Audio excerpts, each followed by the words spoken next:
Abramos nuestras Biblias en Marcos 13.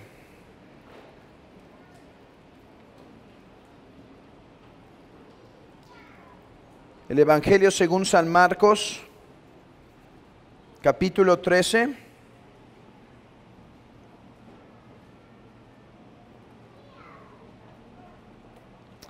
Versículo 9. Escuchen lo que dice las Santas Escrituras. Pero mirad por vosotros mismos, porque os entregarán a los concilios y en las sinagogas os azotarán, y delante de los gobernadores y de reyes os llevarán por causa de mí, para testimonio a ellos. Y es necesario que el Evangelio sea predicado antes a todas las naciones.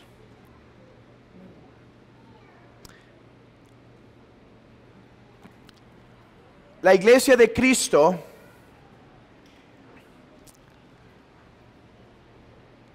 ha sido perseguida desde el principio. Los tiempos de paz no deben considerarse como la norma, sino la excepción. Y en los tiempos de paz hemos de ser movidos a ofrecer acción de gracias. Y hermanos, ofrezcamos acción de gracias porque hasta este tiempo, en nuestro contexto, en México, en esta parte del centro y bajío y norte, aunque ciertamente puede haber lugares en donde hay cierta persecución, en general podemos decir que Dios nos ha guardado de ella. Pero la persecución no debe extrañarnos como si alguna cosa rara nos aconteciese. Nuestro Señor mismo, la piedra angular del cristianismo, fue rechazado, pues a lo suyo vino, mas los suyos no le recibieron. Fue perseguido. Sus contemporáneos gritaron: crucifícale. Y terminó siendo muerto en manos de pecadores. Y si al padre de familia llamaron Belzebú, ¿qué esperarán los hijos? De hecho, nuestro Señor advirtió sobre la eminente posibilidad de la persecución. Ya lo leímos en Marcos, lo leímos en Juan capítulo 16, cuando dice: el mundo os aborrecerá. ¿Y qué debían hacer los cristianos en el día de la persecución? ¿Qué han hecho los cristianos? ¿Qué deberán hacer los cristianos en el día de la persecución?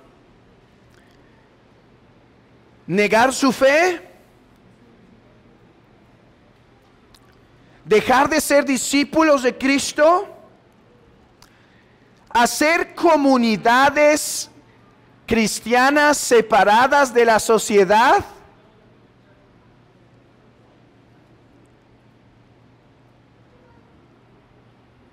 Y no estoy, y espero que los menonitas no se vengan a su mente, o Amish, o cuaqueros. No, el cristiano más bien, aunque será tentado a negar su fe, debe rogar a Dios para poder mantenerse firme y tomar su cruz cada día y no negarle. Es más, no solo no deberán no negar a Cristo y soportar el día de la persecución, sino deberán hacer bien a los que les persiguen. ¿No nos enseñó eso el Señor en el Sermón del Monte?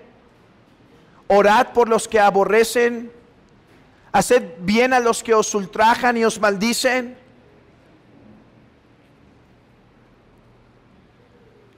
Hermanos, el llamamiento de la iglesia en el día de la persecución es a mantenerse firme y a no negar la fe. En el día de la prueba es a mantenerse firme y no solo no negar la fe, sino hacer bien. Por eso dice Marcos, para testimonio de ellos, para que ellos puedan creer. Nuestro Señor advirtió sobre esta posibilidad de la persecución, y después de que Cristo murió y resucitó y estuvo enseñando durante 40 días, como se nos enseña en Hechos 1, ascendió, y justo como dijo, en el día de Pentecostés la iglesia recibió el Espíritu Santo, según Hechos 2 y 3.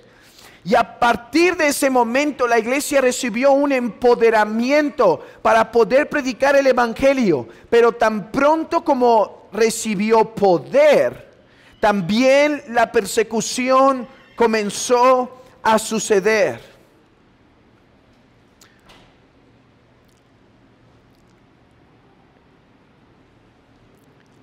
La iglesia cristiana, la iglesia de los primeros siglos, fue perseguida desde el principio, incluso aun cuando al principio se medio confundió con el judaísmo.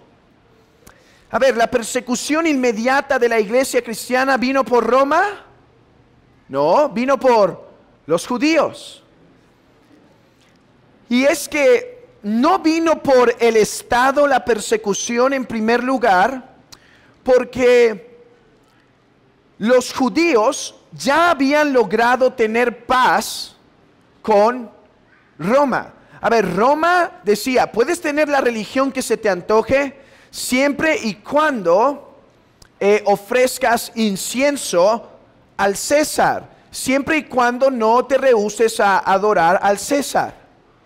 Bueno, los judíos era una religión, déjenme decirlo así, testaruda, en el buen sentido de la palabra.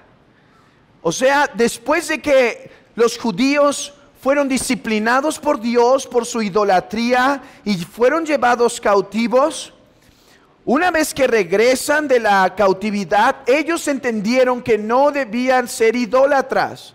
Por lo tanto, se opusieron a la opresión de Roma y se mantuvieron firmes. Roma dijo, ¿para qué me meto en problema con estos? Miren, siempre y cuando no me causen problemas sociales y políticos, no ofrezcan adoración, solo den su tributo a Roma, y con eso está suficiente. Bueno, al principio del cristianismo, los romanos dijeron, esa es una secta de los judíos, es una rama de los judíos, y no le tomaron mucho caso. Pero hay una diferencia esencial entre el judaísmo y el cristianismo. Bueno, aparte de que una niega a Cristo y la otra recibe al verdadero Mesías, nosotros. Pero otra de sus diferencias es que el cristianismo sería mandado a proclamar las buenas nuevas. Y esto provocaría que su fe empezara a chocar con una gran multitud de personas. La persecución entonces sería inevitable, no solo de los religiosos de su tiempo, sino de los políticos, de los emperadores de sus días. Y es justamente lo que quiero hablar el día de hoy, de la paciencia de la iglesia temprana. La paciencia de la iglesia temprana. Hermanos, que la paciencia de la iglesia temprana ayude a la iglesia del siglo XXI a aprovechar todas las comodidades que tenemos y nos ayude a prepararnos cualquiera que sea la prueba que el Señor mande a la iglesia de nuestros días. La paciencia de los santos es lo que vamos a contemplar hoy. A ver, en las últimas lecciones hemos intentado responder a una pregunta. ¿Cuál ha sido la pregunta? ¿Por qué el cristianismo conquistó? Y por medio de esta pregunta les he intentado dar un contexto histórico del nacimiento de la iglesia en los primeros siglos. O sea, he querido abrir una ventana para que veamos cómo es que vivían. Al mismo tiempo que somos animados de cómo es que el cristianismo conquistó, ¿sí? Entonces hemos respondido, por ejemplo, que el cristianismo conquistó por la providencia de Dios, porque eran las perfectas circunstancias para que la llama fuese echada a la pólvora y corriese. Había un lenguaje dominante, había algo que se llamaba la Pax Romana, había los caminos bien establecidos que permitieron la comunicación, etcétera. También vimos, en segundo lugar, que el cristianismo conquistó porque aunque llegó en medio de una multitud de religiones, ¿recuerdan todas las religiones que vimos? Como el gnosticismo, la filosofía, las religiones paganas, la adoración al emperador y demás, o las religiones de misterio. No obstante, el cristianismo conquistó porque el evangelio es el único mensaje que satisface las verdaderas necesidades del alma. Bueno, hoy podría decir que es nuestra tercera respuesta a esta pregunta. Y después de esto, pasaremos, hermanos, a lo que se llaman los padres apostólicos. Después de esta lección, en 15 días vamos a comenzar a ver los padres apostólicos. ¿Han escuchado hablar de Policarpo o de la Didache o de la carta de Diogneto o las epístolas de Ignacio, etcétera? Bueno, esta sería mi última respuesta. ¿Por qué el cristianismo conquistó? Hermanos, ¿por qué el cristianismo, sin asociaciones misioneras, sin campañas de evangelismo, sin folletitos y un montón de formas de compartir tu fe, sin videos de entrenamiento para el evangelismo? ¿Por qué fue una religión no solo que sobrevivió a los tiempos de los primeros siglos, sino, hermanos, conquistó? O sea, tomó terreno, de tal manera que el cristianismo pasó de ser, pasó de ser una religión con una población de cristianos diminuta, ni el 1% podríamos decir, a ser al siglo III y el siglo IV y sobre todo el siglo V, la religión gobernante. La religión gobernante. Bueno, ¿por qué? Por la providencia de Dios, el mensaje único y particular del evangelio, y 3, por la paciencia de la iglesia. Hermanos, no es que no haya más respuestas. Por ejemplo, un historiador llamado Michael Green enfatiza que el evangelio conquistó por lo chocante de sus ideas, porque era un mensaje que chocaba con la cultura. Otro llamado Edward Gibbon, del cual les he hablado, que es uno de los historiadores más importantes en cuanto a Roma se trata, él dijo que es el celo intolerable, la enseñanza de vida después de la muerte y la ética austera lo que llevaron al triunfo del cristianismo. Y otro autor llamado Ramsay MacMullen dijo que fue el poder de la religión en la creencia de los milagros y el poder del imperio. Y otro llamado Crader, dijo, en realidad fue la disciplina de la iglesia en la catequesis y la adoración. Ahora, realmente, hermanos, de todas estas propuestas, todas tienen algo de verdad, todas tienen algo de razón, pero no me voy a detener a indagar en cada una de ellas. ¿Por qué? Porque cuando vayamos avanzando de una o de otra manera las iremos tocando. Vamos a ver, por ejemplo, cómo fue la catequesis y la adoración de la iglesia temprana, lo que movió a otros a duda y provocó un crecimiento importante en la iglesia. Ok, todo esto lo vamos a tocar o ya lo hemos tocado de una o de otra forma.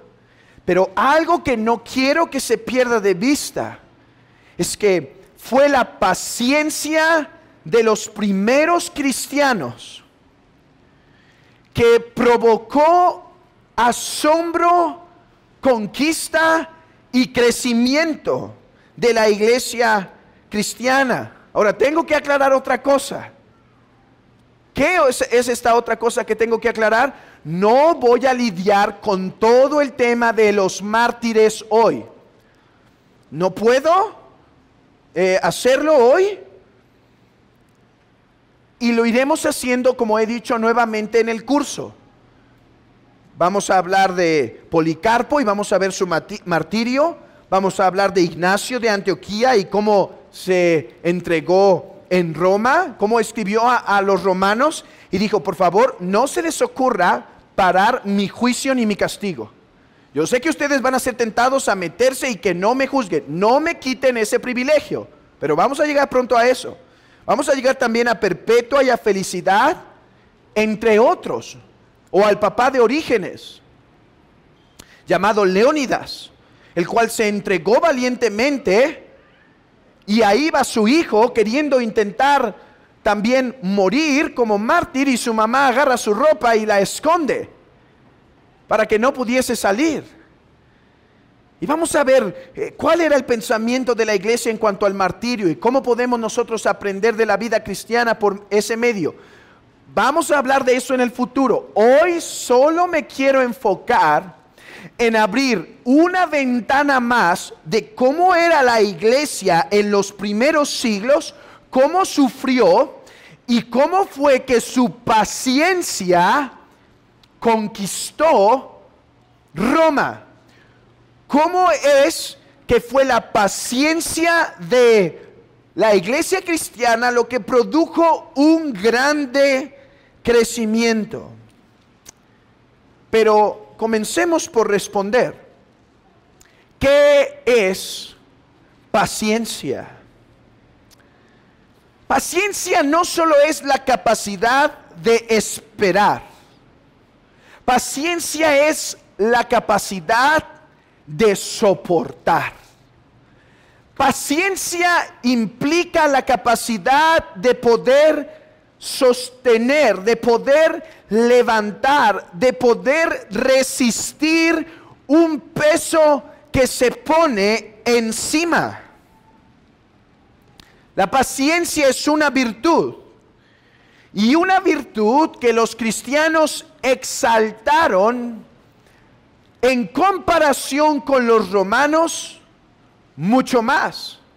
A ver, hablé del estoicismo hace un tiempo y les dije que el estoicismo alababa la capacidad de mantenerse inmóvil ante las circunstancias.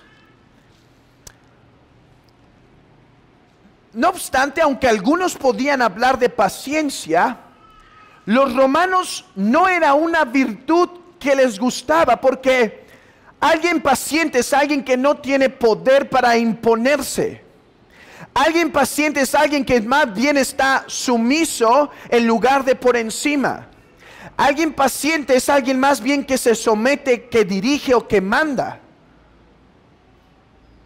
Por lo tanto, la paciencia no fue una virtud sumamente exaltada por los romanos, pero por los cristianos sí. Ahora, no hay mejor forma de describir con mayor precisión qué es la paciencia, sino por medio del ejemplo. Por medio del ejemplo de 3 persecuciones que la iglesia sufrió en los primeros 80 años. Para que entendamos particularmente a qué nos referimos con paciencia. Comencemos por hablar de la persecución de Nerón. Un historiador llamado Henry Chadwick llamó a la persecución de Nerón un accidente en la historia. Y aunque ciertamente fue un accidente, no obstante, este accidente nos deja ver el cristianismo de los primeros siglos. El cristianismo del año 55 al año 70 aproximadamente, 68 para ser preciso. ¿Por qué es llamado un accidente? Bueno, cito de un autor que dice: el 19 de julio del año 64, en Roma, un gran incendio iniciado en los almacenes de los mercaderes de aceite.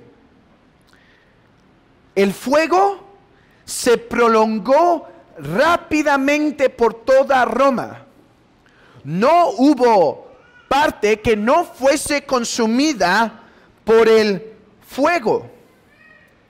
Varias mansiones de senadores y edificios políticos, incluido el templo de Júpiter sobre el Capitolio, desaparecieron. Y los barrios antiguos quedaron irreconocibles. Y entonces, el pueblo enfurecido acusó a Nerón, acusó al emperador Nerón de haber sido el causante de tan grande catástrofe. Por lo tanto, Nerón buscó un chivo expiatorio, o sea, buscó un objeto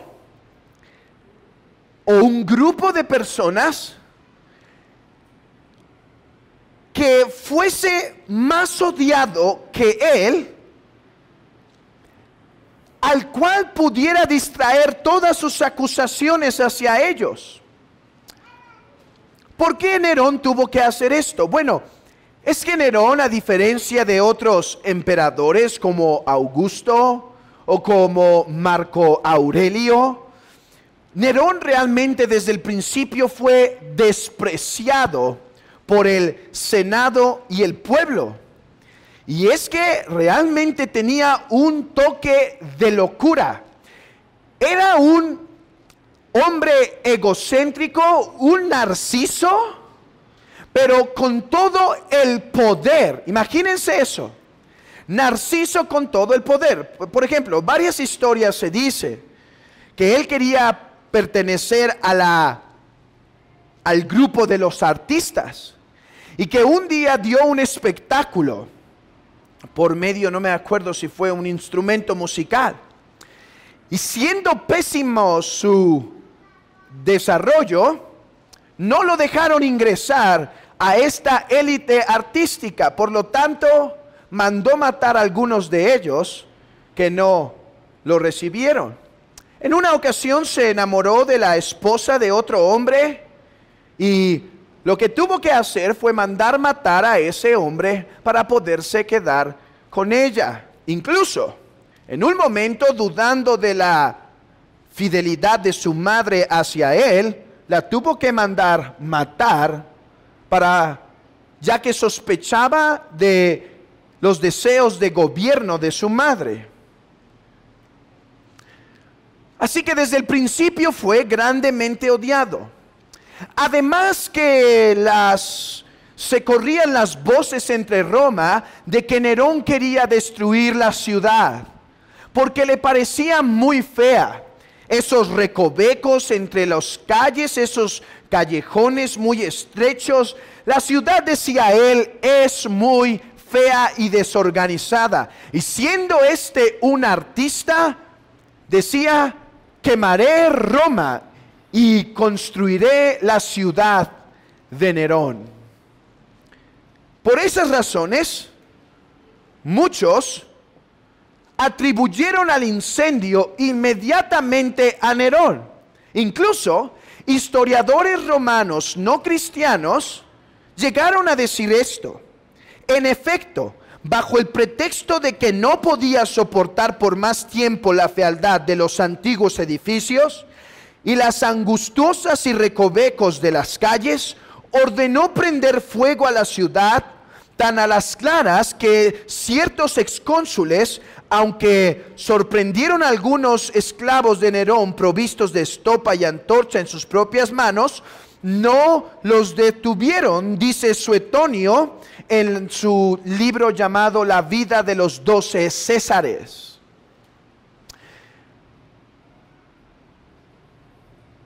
Era difícil que Nerón se escapara de tal acusación. Era el pretexto adecuado para que la sociedad dejara ir toda su ira y su furia sobre este malvado emperador, este egocéntrico emperador. Entonces, pensó en algo muy sagaz. Quitarme los ojos de la sociedad sobre la culpa de este incendio es muy difícil. La única forma es que aproveche la oportunidad para acusar a una sociedad más detestable que yo, a un grupo de personas más odiable, uno que el mundo está esperando cualquier pretexto para aborrecerlos. Y entonces sus ojos cayeron sobre los cristianos. Por eso dice Henry Chadwick que la persecución de Nerón fue un accidente, y en parte lo fue. Dice Tácito, un historiador romano: por tanto, para apagar los rumores, Nerón señaló como culpables a una clase de personas odiadas por sus vicios. Apunten bien esto: odiadas por sus vicios, a quienes el pueblo llamaba cristianos, y les castigó de las maneras más crueles y sofisticadas. Cristo, de quien habían recibido su nombre, había sido ejecutado por sentencia de Poncio Pilato cuando Tiberio era emperador. Esta perniciosa superstición fue controlada durante algún tiempo, volviendo a brotar nuevamente, no solo en Judea, región del origen de esta plaga, sino también en la misma Roma, donde se reúne y encuentra abrigo todo lo horrible y vergonzoso del mundo. En primer lugar, aquellos que confesaron fueron arrestados. Después, con la información que ofrecieron estos, se condenó a una enorme multitud.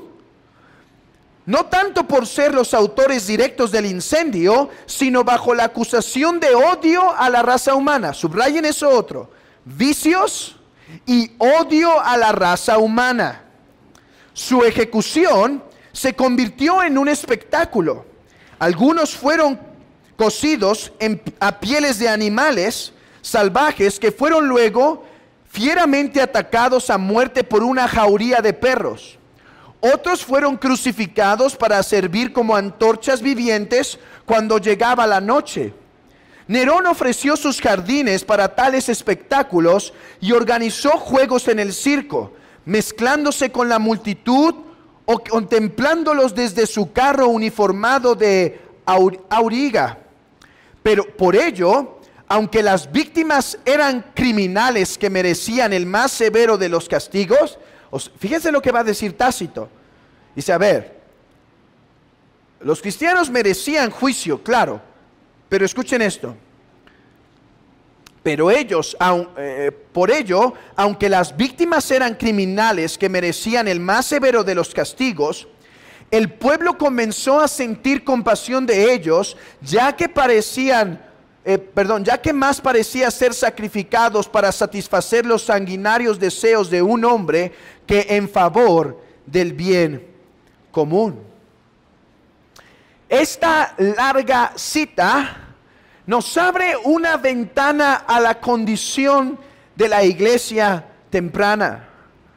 Una sociedad aborrecida. De hecho, uno lee en los historiadores como Tácito, Suetonio y otros, que realmente nadie creía que había sido los cristianos los que hicieron ese incendio. Pero muchos estaban contentos que estuvieran siendo castigados. ¿Por qué? Por sus vicios. ¿Cuáles eran sus vicios? Sus vicios eran odio a la raza humana, ateísmo, incesto y hasta canibalismo. Esos eran los vicios de los que eran acusados los cristianos. ¿Pero por qué?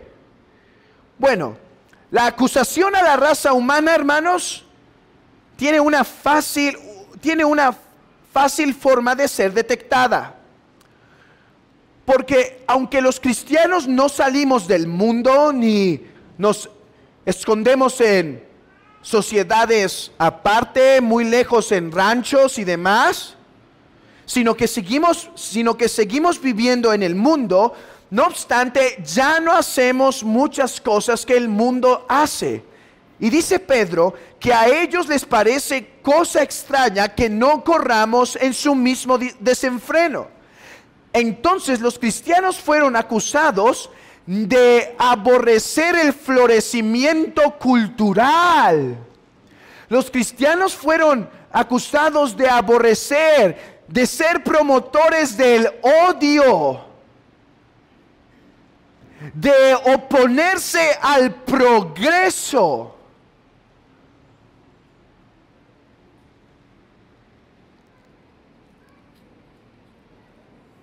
Ateísmo lo vamos a ver con más detalle con Domiciano, pero es fácil entender por qué. Porque si no adoraban todos los dioses del panteón, estos eran como ateos.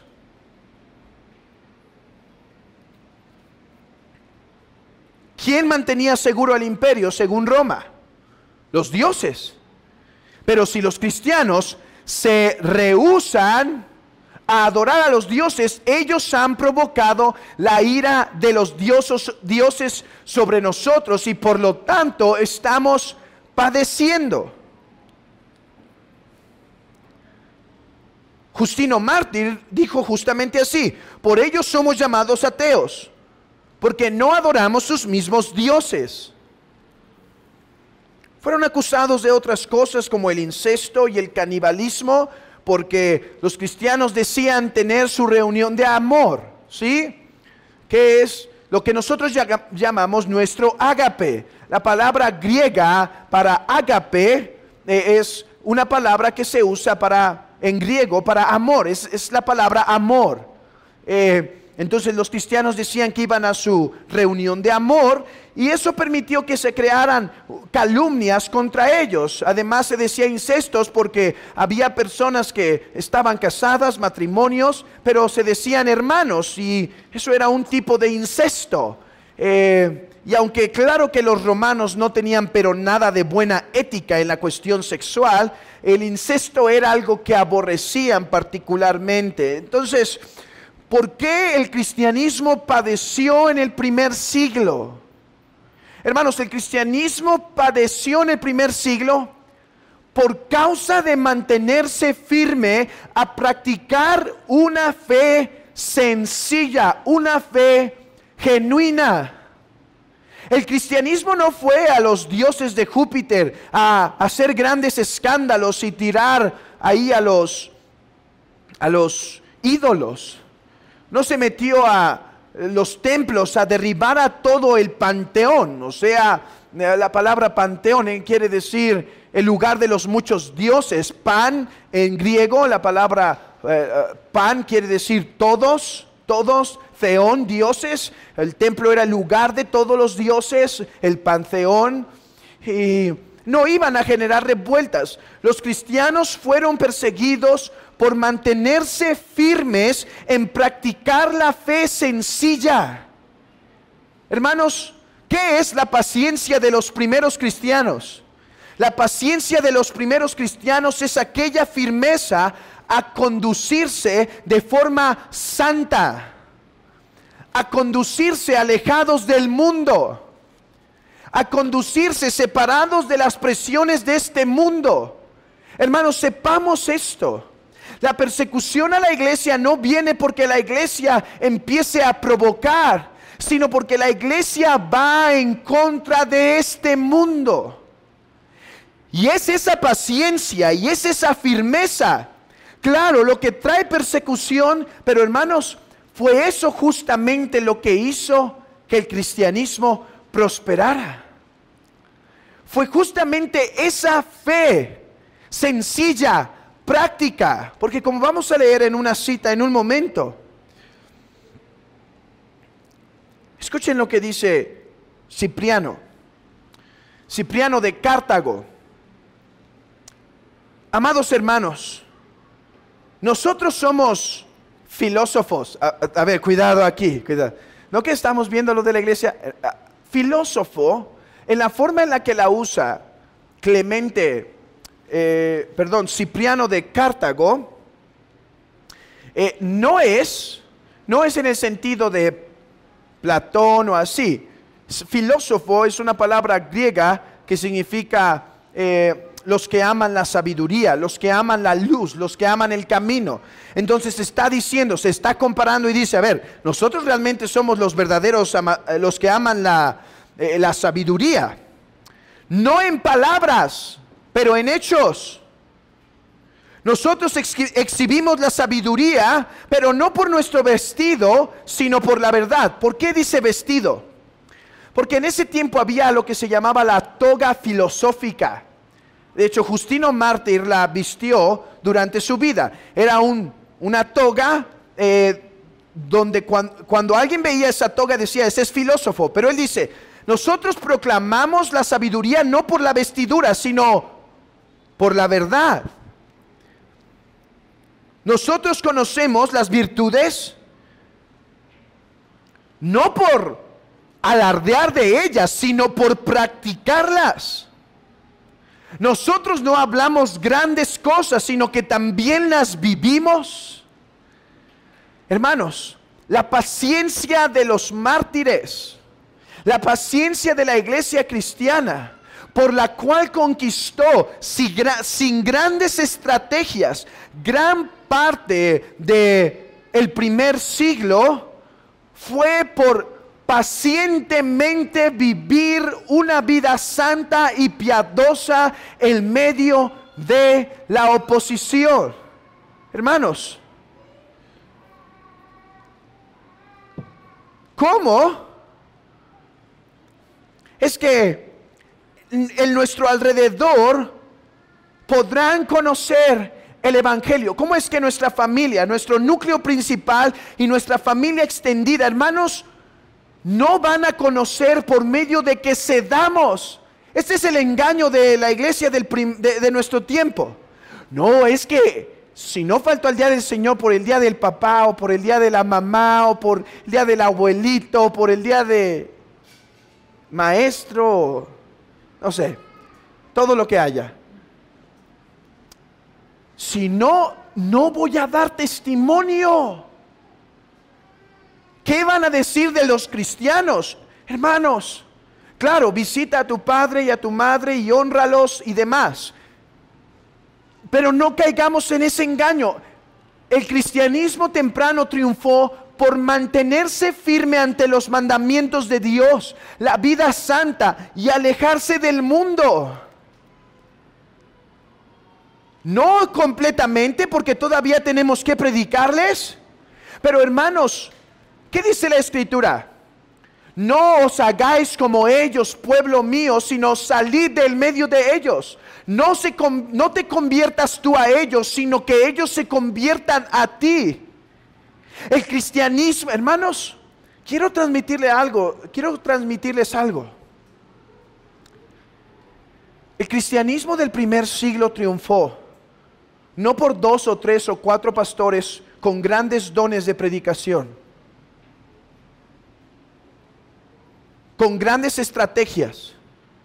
Hermanos, el cristianismo conquistó por cristianos desconocidos que decidieron vivir la vida cristiana con firmeza en el lugar en donde fueron puestos. Hermanos, déjenme ser más agresivo con esto. El cristianismo por 2000 años sigue firme, no por 10 o 15 pastores con grandes dones de predicación. Hermanos, hemos tenido a nuestro Charles Spurgeon, hemos tenido a nuestro Jonathan Edwards, hemos tenido a nuestro George Whitefield, hemos tenido a Biret, hemos tenido a Calvino, Pero hermanos, el cristianismo, hoy contamos la historia de la iglesia de una forma. Vamos a tocar ciertos hombres principales, pero en el cielo se contará diferente la historia de la iglesia. No será por los grandes hombres, será por los cristianos desconocidos que decidieron vivir su fe con toda dedicación todos los días. Esas madres que en el hogar vivían pacientemente, soportando y venciendo el pecado y dando testimonio en el hogar. Y en medio de su comunidad, dando testimonio lo más posible, soportando el rechazo, soportando la crítica, soportando las burlas, siendo pacientes. Serán aquellos hombres que con constante predicando en las calles, saliendo en sus trabajos, hablando el evangelio. Hermanos, así se contará la historia en el cielo. Se contará diferente que en nuestros días. Hoy vamos a tener que tocar ciertos hombres, ciertas mujeres que marcaron, porque no tenemos registro de todo lo demás. Pero en el cielo, hermanos, serán los desconocidos los que vamos a poder conocer de por qué el cristianismo triunfó.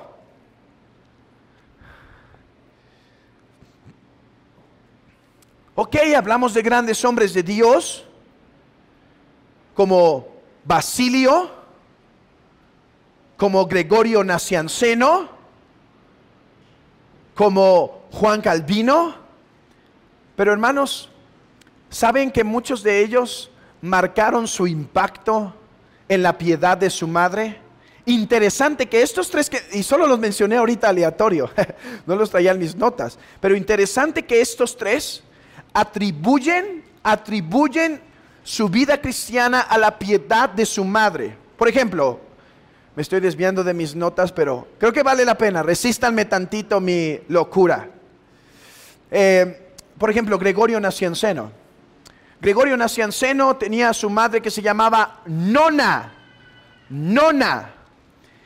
Y cuando su madre se casa con su papá, todavía tenía una combinación como de una religión judía con religiones paganas, y por su madre se convierte al evangelio, y dice que fue la piedad de su madre que pudo más que la impiedad y mundanalidad de su padre. ¿Saben? Agustín diría lo mismo 100 años después.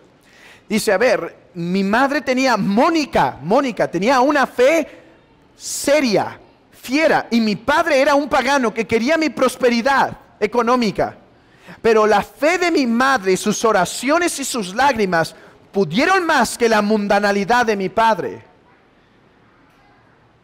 Calvino Su madre muere, si no me equivoco, cuando él apenas tenía 9 años de edad. O no me acuerdo si tenía 5 o 9. Pero dice que para ese tiempo ya podía recordar la devoción y la piedad de su madre. Lo mismo que John Newton, cuya madre murió cuando él apenas tenía 5 años, pero estando en las grandes olas del mar, se acordó de los cantos que su madre puso en su mente. Solo hasta los 5 años, pero fueron poderosos, hermanos. Es esa paciencia de cristianos desconocidos que sufrieron cosas de las cuales no conocemos. Martirio quizá, oposición del esposo, oposición financiera, rechazo cultural, presión del gobierno. Fueron esos cristianos desconocidos que generaron una expansión del cristianismo porque esto llamó la atención del mundo. Ok, pero tenemos que llegar algún momento al segundo punto, ¿no? Lleguemos a él, Domiciano. Aquí voy a correr un poquito para llegar a mi meta. Bueno, después de Nerón gobernó Galba, después Otón y después Vitelio. Todos terminaron su gobierno con muertes trágicas. De hecho, si ustedes quieren conocer lo que produce el amor al poder, el pecado que produce el amor al poder, lean las historias de los Césares. Hay un libro en español que se llama Los 10 Césares. No es el de Tácito, es un historiador moderno y te describe, hermanos, había emperadores que duraron una semana porque los mataron. Bueno, después gobernó Flavio Vespasiano, quien logró poner orden en Roma.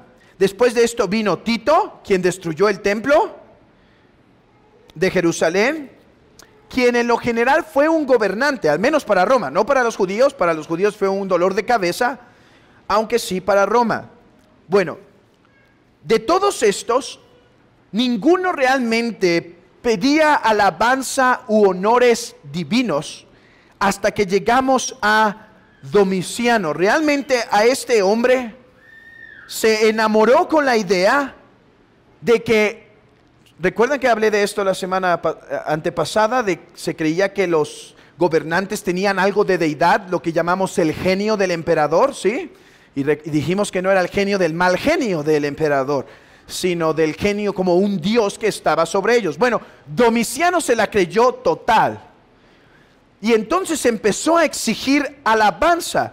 De hecho, es muy probable, hermanos, que fue muy cerca del periodo de Domiciano, que escribe Juan el Apocalipsis. Claro, también, Pedro y Pablo muy probablemente fueron muertos bajo el gobierno de Nerón. Bueno, este hombre empezó a demandar adoración. Empezó a demandar adoración y puso grande presión en que los cristianos le ofrecieran adoración al César. A ver, esto era tanto una cosa de ego como una cuestión de sabiduría política. ¿Por qué? Hermanos, cuando alguien quiere tener dominio de un imperio, ciertamente la religión es algo que se debe dominar. ¿Por qué? Porque si no hay simetría en la religión, siempre va a haber algunas separaciones. Bueno, la adoración al emperador fue la religión que igualaba, que pavimentaba todo Roma. Miren esto. Roma fue uno de los imperios más sabios en su forma de conquistar. Supo cómo conquistar. Por eso, hermanos, cubrió lo que ningún imperio cubrió. El mundo conocido fue de Roma. Digo el mundo conocido, para ese tiempo todavía no se conocía América, pero el mundo conocido fue de Roma. Y una de sus tácticas fue: no impongas una sola religión, déjalos que adoren, solo que rindan tributo a César, para que así sea evidente su paz con nosotros, o sea, sea evidente su sumisión. Bueno, cuando a Domiciano se le subieron los humos a la cabeza y empezó a pensar de sí mismo con mucho más de lo que era, empezó a presionar sobre esto y empezó a demandar que sacrificaran al César. Tenían que ofrecer incienso diciendo: César es Señor. Hermanos, esto es más que pagar los impuestos. Esto es más que rendir las declaraciones. Esto es más que obedecer ciertas leyes del gobierno que son buenas y ayudan al orden. Domiciano quería adoración y sumisión al César, sumisión a él.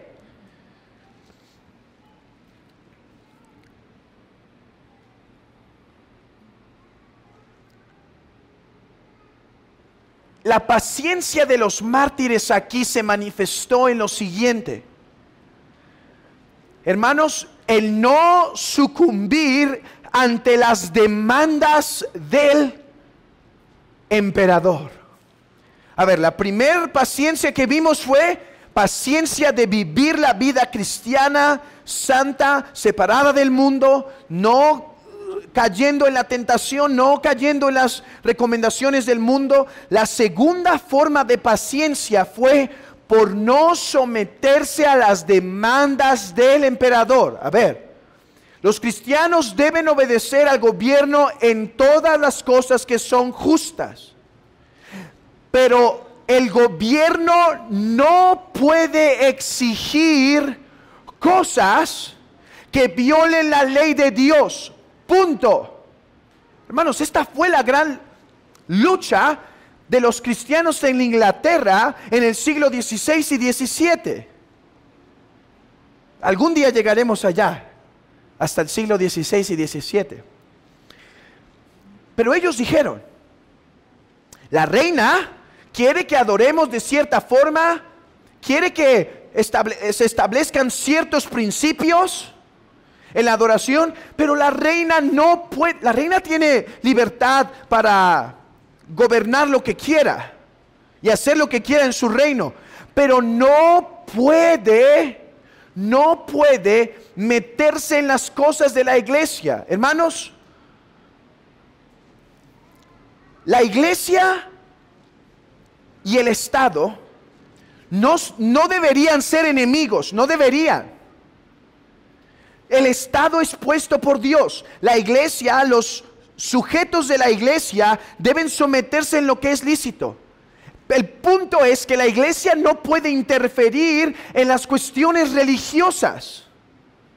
No es su lugar, porque Cristo es rey aquí. Y su palabra es la que debemos obedecer. Si el César manda que la iglesia no se reúna, la iglesia se tiene que mantener firme. Fue esta paciencia, fue este soporte, este empuje, esta presión que ejerció la iglesia lo que provocó la persecución. Pero hermanos, fue justamente esto lo que movió a los demás a ver de dónde obtenían su vigor.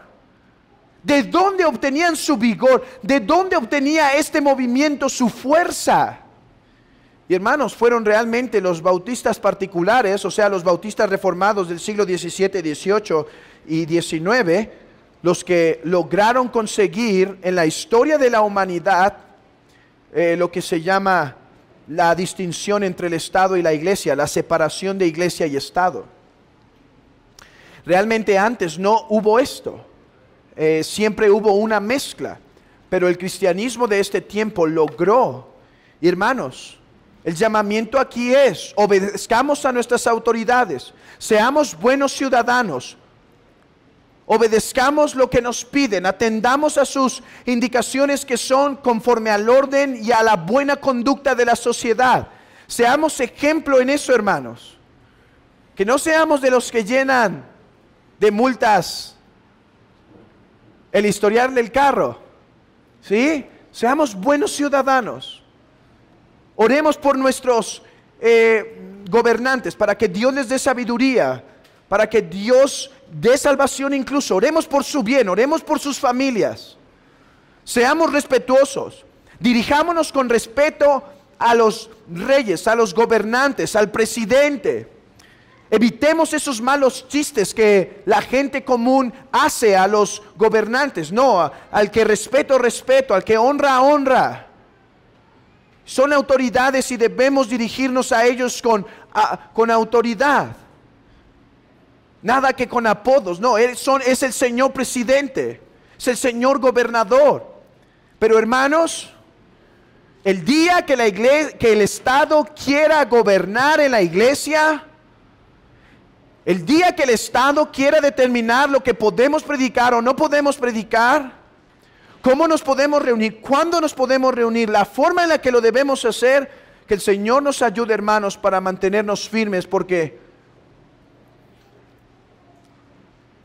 el emperador no tiene parte ni suerte aquí. Hermanos, y esta es la llama que se prendió en los primeros siglos. Y es la llama que en lugares como Canadá está empezando a aparecer. Un gobierno que se ha intentado meter hasta las entrañas de la iglesia. Y decirle que no se reúnan, y decirle la forma solamente, y decirle esto. Y pastores que se han levantado, e iglesias enteras que han dicho: tú no reinas aquí. Lo que ha empezado, hermanos, a traer un florecimiento a esa iglesia de Canadá que parecía estar muerta por tanta tranquilidad. Ok, pasemos al punto 3.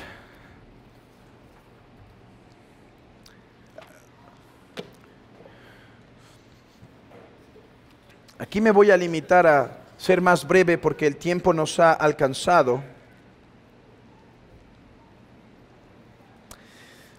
Y es sobre Plinio el Joven. Voy a hablarles más de este Plinio el Joven, que se llama Plinio el Joven para distinguirlo de Plinio el Anciano. ¿Sí? Su tío fue Plinio el Anciano, el cual fue el compilador de un documento que se llama Historia Natural. Bueno, Plinio fue puesto por un hombre llamado Trajano como gobernante de Bitinia.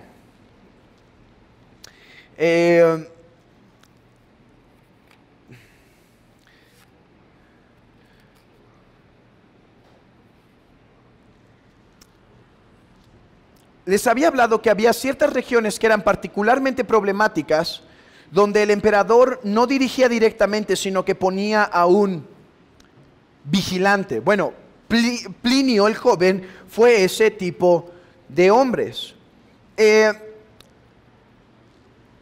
Plinio se confronta con el cristianismo por primera vez. Y empieza a ejecutar cristianos, pero empiezan a venir muchos. Escuchen, por ejemplo, esta cita. Sin lugar a duda, los templos que habían sido casi abandonados están abarrotándose de adoradores, pero no está hablando de los templos paganos, sino de los templos cristianos. O sea, dijeron, antes los templos de los judíos, de los paganos estaban llenos, ahora están vacíos y son los templos de los cristianos que se están llenando. Templos entre comillas para este tiempo, pues no había todavía esa estructura.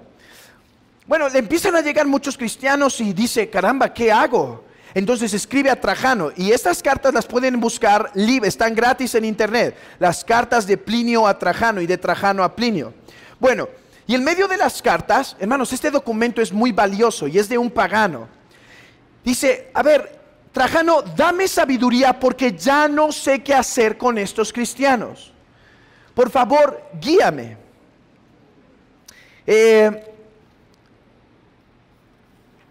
lo que pasa es que está viniendo la sociedad a acusarlos. Pero, ¿qué hago con estos? Algunos se mantienen firmes, otros niegan que eran cristianos, me llegan notas. ¿Qué es lo que hago? Bueno, hermanos, no tengo tiempo para narrarles toda la historia. Si quieren la carta de Plinio se las puedo mandar, pero déjenme llegar a este punto, que es lo que quisiera resaltar como última evidencia de la paciencia.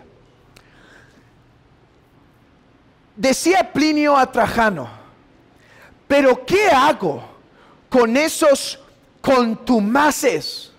Allí está el punto. La paciencia de los mártires consistió en contumacia, en mantenerse firme, no importando las amenazas. Hermanos, Tertuliano dijo: esa fue la semilla del evangelio, la sangre de los mártires contumaces, que no cedieron ante la presión, que se mantuvieron firmes. Esa fue la paciencia que trajo el gran crecimiento del cristianismo. Mire, nosotros vamos a llegar pronto algún día vamos a llegar al año 250. Todavía estamos hasta el año 100. Algún día vamos a llegar al año 250. Y allí hubo un gobernante muy sagaz. Y dijo: a ver, ninguno de mis antepasados ha logrado parar esta secta de los cristianos. Y los dioses están enojados porque no les estamos adorando. ¿Qué hago? Si los mato, son como el mito del dragón. Matas a uno y salen 10 cabezas. Porque, hermanos, cuando la gente ve firmeza en la religión, cuando la gente ve paciencia, cuando la gente ve contumacia, aunque les puede molestar y se pueden enojar, al final eso es lo que va a impactar el corazón. Hermano, no es cuando cedes, cuando impactas, es cuando no cedes. Es cuando te mantienes firme. Yo sé, al principio te hacen caras, pero van a saber que un verdadero cristiano estuvo ahí. Bueno, este gobernador del 250 dijo: no los puedo matar. Si los mato, más creen, porque la gente se sorprende de su fe. Los voy a torturar hasta que nieguen a Cristo. Los voy a torturar, porque los apóstatas producen más apóstatas. Y triunfó este malvado emperador hasta cierto punto. Y ahí es donde escribe Cipriano de Cartago. Ahí es donde viene el debate de los donatistas y de los confesores, y cuando vienen hombres que traían un permiso, que consiguieron un documento ilegal para poder pasar. No ofrecieron incienso al César, pero lograron obtener el documento que decía que sí ofrecieron. ¿Sí? O sea, sobornaron.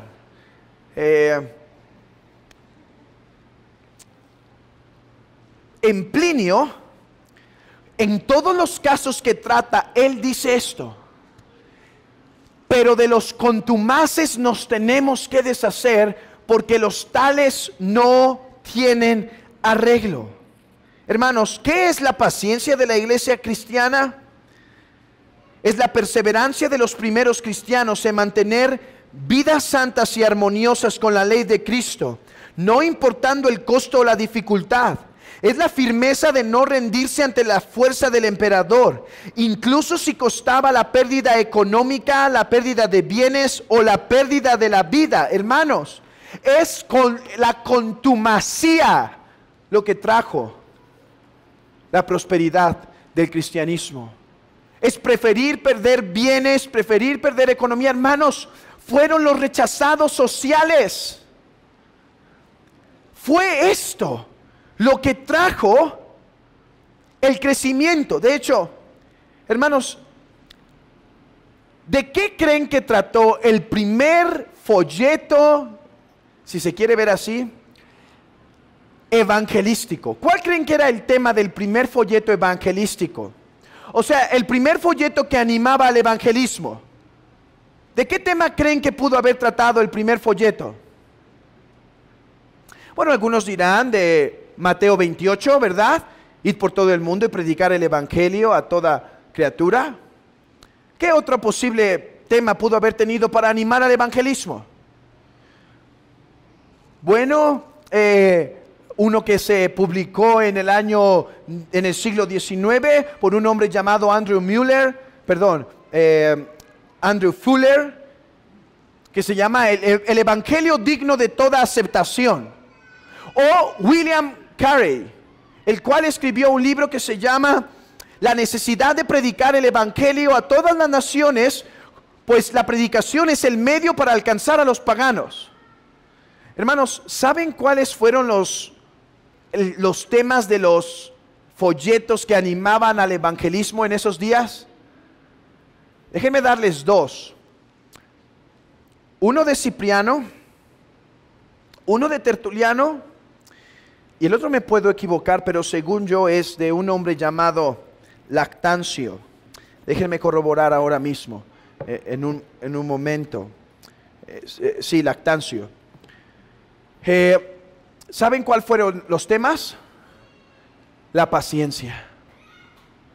La paciencia. Porque el cristianismo, hermanos, no es algo que trata de velocidad, como bien han dicho muchos, sino de resistir. Fue la paciencia. Les animo a que compren un libro que está en español de Tertuliano, las obras de Tertuliano, y ahí viene el tratado de la paciencia. O pueden encontrar gratis una parte de la obra de Cipriano de Cartago. La paciencia, los dos africanos vivieron en el mismo continente, África, Cipriano de Cartago y Tertuliano de Cartago. Y Lactancio, de la paciencia, animando, hermanos, a mujeres a que no se desanimaran de sus hijos paganos, a que soportaran. Déjenme darles esta historia de Andrew Fuller, porque, hermanos, es de la paciencia una de las armas más poderosas. Andrew Fuller fue uno de los predicadores más importantes del siglo XIX. Fue contemporáneo a Carey, y le decían el bulldog porque tiene un aspecto de uno que te va. De hecho, él dice, esta es otra historia, ese es el problema, ¿verdad? Me meto en historia y no acabamos. Dice que cuando él predicaba y llegaba un hombre y lo veía al hombre así medio fuerte, decía, ¿lo podré derribar o no? Dice, mientras predicaba, fue un hombre que jugó luchas en su tiempo, muy agresivo, y dice que fue algo que nunca se le pudo quitar, y que incluso mientras predicaba calculaba el costo de uno y decía, ¿lo tiraré a este o no? Algunos estaban más delgados y decían, no, este fácilmente lo puedo aplastar, decía. Pero bueno, este hombre llamado el Bulldog, con un gran celo evangelístico, tuvo un hijo. Si no me equivoco, su hijo se llamaba Robert Fuller. Este le trajo grandes problemas. Llegó un momento en que Andrew Fuller lo tuvo que correr de su casa. Él continuó con su pastorado, él se fue a la marina, y Andrew Fuller un día le escribió una carta. Su hijo lo ignoró. Pero en un momento su hijo sintió remordimiento, no arrepentimiento, pero remordimiento. Y escribiéndole le dijo, papá, siento todos los males que te he traído. Siento todas las angustias que has pasado por mi causa, pero por favor, perdóname. Fue una carta más larga, no la traigo aquí, me estoy acordando de esto. Pero entonces Fuller le contesta y dice, mi querido hijo, ya tienes mi perdón incluso antes de que lo pidieras. Pero por favor, si yo te perdono, eso es una muestra de que el Padre también está dispuesto a perdonarte. De que en Jesucristo puedes encontrar el perdón.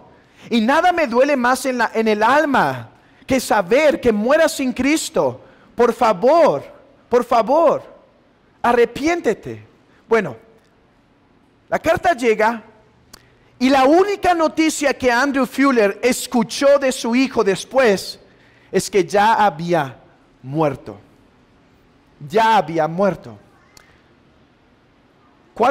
¿Qué fue con lo que se quedó Fuller, su papá? con la idea de que su hijo murió en sus pecados. Y un día, y cuando él recibe la noticia, ese domingo le tocaba predicar, y se para en el púlpito y empieza a predicar el evangelio. Y puede ser salvo, y llama a los hombres y dice: la muerte está cerca, mi hijo ha muerto, y empieza a quebrantarse y a predicar con firmeza. Y muere Andrew Fuller sin saber qué pasó. Bueno, años después, una carta se encontró. Se descubrió una carta de un compañero de Andrew Fuller que decía: este hombre y yo, algo así, hermanos, estoy parafraseando, si encuentro y no era con esta precisión lo que decía, perdónenme, pero es solo la idea. Decía: bueno, este hombre, fuimos malos, pero cuán dulces fueron nuestros últimos años en la fe. Cuán dulces fueron nuestro caminar en el cristianismo, esas dulces veladas hasta que me fue quitado por Dios. Y Andrew Fuller lo conoció hasta que murió. Hermanos, es la paciencia del cristiano lo que traerá fruto en la vida de nuestros hijos, en la vida de nuestro esposo, en la vida de nuestra esposa, en la vida de nuestra familia extendida, en nuestra comunidad y en nuestro país. Es la capacidad de resistir, hermanos, por la gracia del Espíritu Santo, las pruebas, las tribulaciones, pero mantenernos firmes hasta el fin. Que el hombre nos tache como locos, que el hombre nos tache como desquiciados, pero que esta sea nuestra firme religión, que a Cristo Jesús adoraremos y solo a Él serviremos y a Él seguiremos, hermanos, hasta el final. Termino con esto. Justino Mártir, hablando de la paciencia, él vivió en el año más o menos 120 al 160. Y él dice esto: y respecto a nuestra paciencia ante los agravios y disposición a servir a todos, y ausencia de odio, esto es lo que dijo, hablando de nuestro Señor Jesucristo: cualquiera que te hiera en la mejilla derecha, vuélvele también la otra. Y el que te quite la capa, no se lo impidas. Y quien quiera que se enoje, está en peligro del fuego. Y cualquiera que te obligue a ir con él 1 milla, ve con él 2. Que sus buenas obras alumbren delante de los hombres, para que ellos, al verlas, glorifiquen a vuestro Padre que está en los cielos. Porque nosotros no debemos luchar, ni tampoco el desear que imitemos a los impíos. Ni tampoco Él desea que imitemos a los impíos, sino que nos ha exhortado a alejar a todos los hombres con paciencia y gentileza, de la vergüenza y del amor al mal. O sea, alejarlos, convertirlos por medio de la paciencia. Y esto realmente se comprueba en el caso de muchos que una vez fueron de su manera de pensar, pero que han cambiado su disposición violenta y tiránica, siendo vencidos ya sea por la constancia que presenciando en la vida de sus vecinos, o por la paciencia extraordinaria que han observado en sus compañeros de viaje cuando han sido defraudados, o por honestidad de aquellos con quienes han hecho negocios. Esa es la paciencia de los mártires, hermanos, y este es el medio por el cual la iglesia seguirá conquistando. ¿Y de dónde tomamos las fuerzas? Bueno, no puedo abundar más en esto, pero Cipriano y Tertuliano lo hace, de la resurrección de Cristo. Hermano, si Cristo no resucitó, no vale la pena resistir. Pero si Cristo resucitó, hermanos, si Cristo resucitó, vale la pena servir y seguir en el camino del Señor.